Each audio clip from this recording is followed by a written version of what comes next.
السلام علیکم dear students, welcome back to my YouTube channel. امید کرتی ہوں آپ سب خیریت سے ہوں گے۔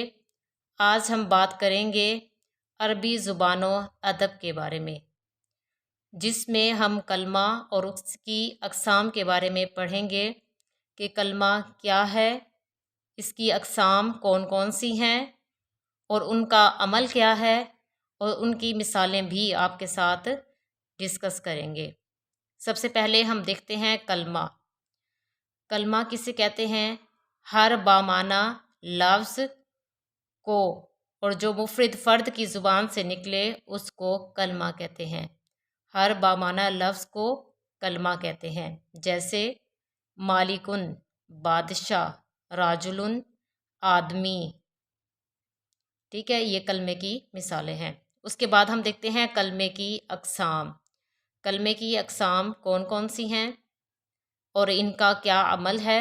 کلمے کی 3 اقسام ہیں۔ پہلے نمبر پر اسم ہے، دوسرے نمبر پر فعل ہے اور تیسرے نمبر پر حرف ہے۔ اسم کسے کہتے ہیں؟ اسم وہ کلمہ جو خود اپنے معنی بتائے اور اپنے معنی بتانے میں کسی دوسرے کلمے کا محتاج نہ ہو، اس کو اسم کہتے ہیں۔ اور اسم میں ماضی، حال، مستقبل میں سے کوئی زمانہ نہ پایا جائے۔ یا عام تعریف اسم کی جو ہم کرتے ہیں کہ کسی شخص، چیز یا جگہ کے نام کو اسم کہتے ہیں، جیسے قلم قلم، حامد حامد، مسجد مسجد۔ یہ اسم کی مثالیں ہیں۔ اس کے بعد ہم دیکھتے ہیں فعل۔ فعل کیا ہے اور اس کا عمل کیا ہے؟ فعل وہ کلمہ ہے جس میں کسی کام کا کرنا، ہونا یا سہنا ماضی یا مضارع میں پایا جائے۔ ماضی یا مضارع ان تینوں زمانوں میں سے کسی ایک زمانے میں پایا جائے۔ زمانے 3 ہیں، ماضی ہے، حال ہے اور مستقبل ہے۔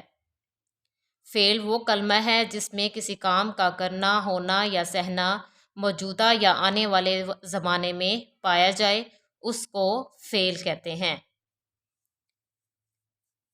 فعل کی 2 اقسام ہیں، ماضی اور مضارع۔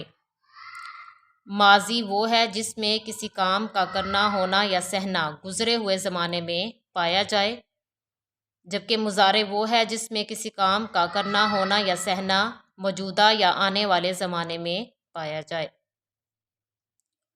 زمانے 3 ہیں، ماضی، حال اور مستقبل۔ فعل کی مثالیں جیسے فعلا،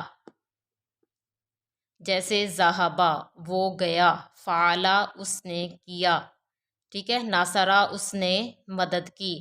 یہ فعل کی مثالیں ہیں۔ اسی طرح ینصرو وہ مدد کرتا ہے یا کرے گا۔ اس کے بعد ہم دیکھتے ہیں حرف کے بارے میں۔ حرف کسے کہتے ہیں؟ حرف وہ کلمہ ہے جو اپنے معنی بیان کرنے میں کسی دوسرے اسم یا کلمے یا فعل کا محتاج ہو، یعنی کسی دوسرے اسم یا فعل کے بغیر وہ اپنے معنی نہ بیان کر سکے، اس کو حرف کہتے ہیں۔ جب تک اسم اور فعل اس کے ساتھ نہیں ملیں گے، ہمیں معنی سمجھ میں نہیں آئیں گے۔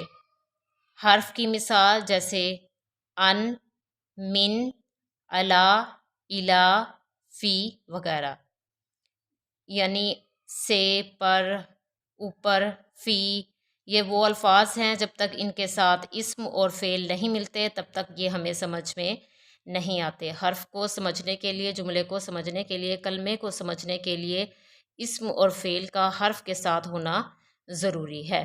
جب تک یہ دونوں ساتھ نہیں ہوں گے ہمیں سمجھ میں نہیں آئیں گے۔ تو ڈیئر اسٹوڈنٹ، آج کا ہمارا لیکچر تھا کلمہ اور اس کی اقسام کے بارے میں۔ کلمہ کیا ہے، اس کی مثالیں اور کلمے کی اقسام کون کون سی ہیں، اسم، فعل، حرف۔ اسم کیا ہے، فعل کا کیا عمل ہے اور حرف کیا ہے اور اس کا کیا عمل ہے، جو کہ آج ہم نے آپ کے ساتھ شیئر کیا۔ مزید اس طرح کی معلومات کے لیے ہمارے چینل کو لائک کریں، سبسکرائب کریں اور شیئر کریں۔ جزاکم اللہ۔